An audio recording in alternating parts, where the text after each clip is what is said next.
Class 7। आज मैं आपको हिंदी बुक का चैप्टर 2 पढ़ाने जा रही हूँ, जिसका शीर्षक है नींव की ईंट। नींव की ईंट का अर्थ होता है आधार में जो ईंट जुड़ती है।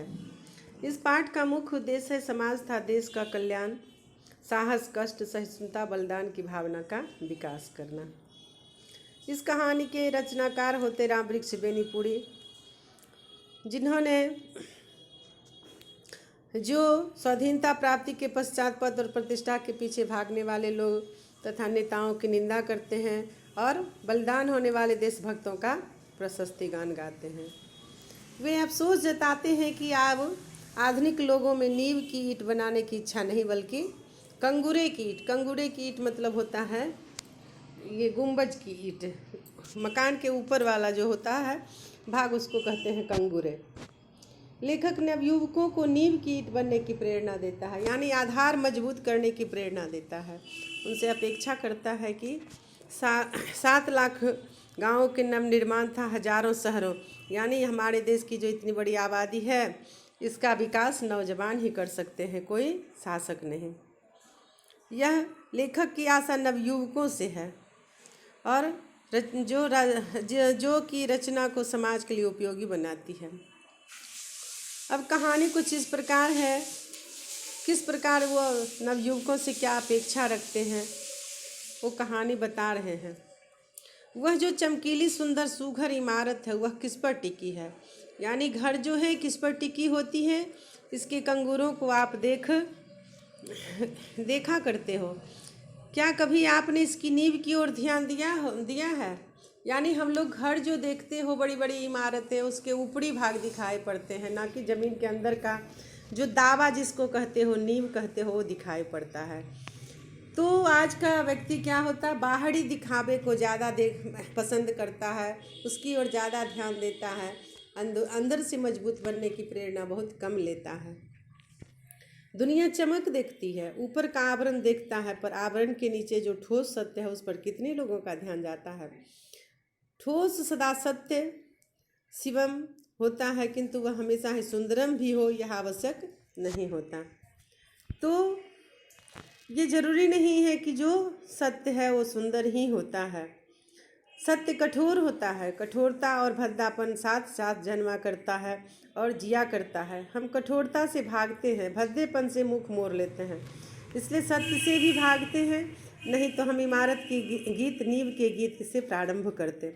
यानी मनुष्य जो है ऊपरी दिखावे पर को ज़्यादा पसंद करता है और आंतरिक सच्चाई जो होती है वो क्या है उसको जानने का कोशिश नहीं करता है और अंदर से मजबूत बनने पर कम ध्यान देता है।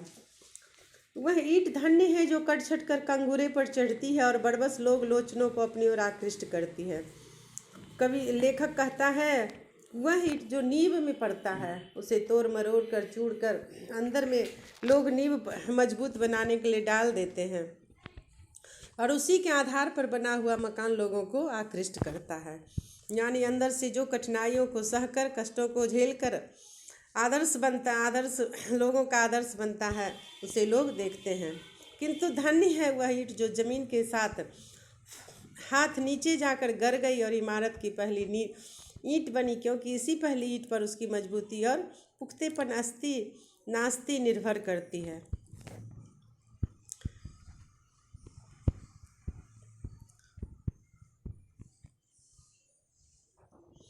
उस ईंट को हिला दीजिए, कंगूरा बेतहाशा जमीन पर आ गिरेगा।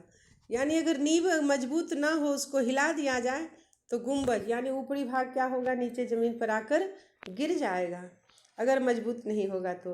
कंगूरे के गीत गाने वाले हम, आइए अब उस नींव के गीत गाएं।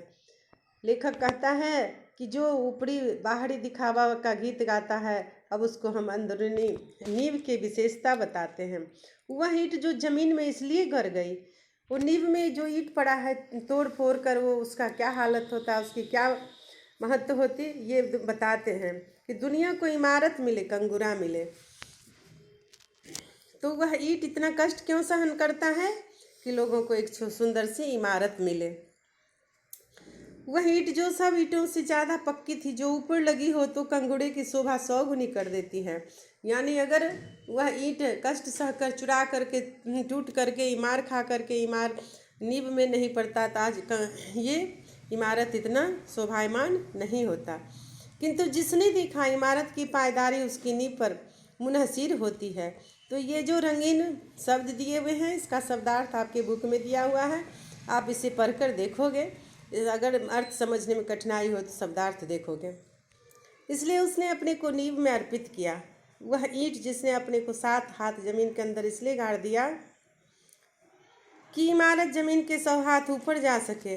वह ईंट जिसने अपने लिए अंधकूप इसलिए कबूल किया, अंधकूप मतलब अंधा कुआं। तो जमीन के अंदर जो दावे में ईंट पड़ता है बहुत गहराई में रहता है, इसलिए उसको अंधकूप कहा गया है।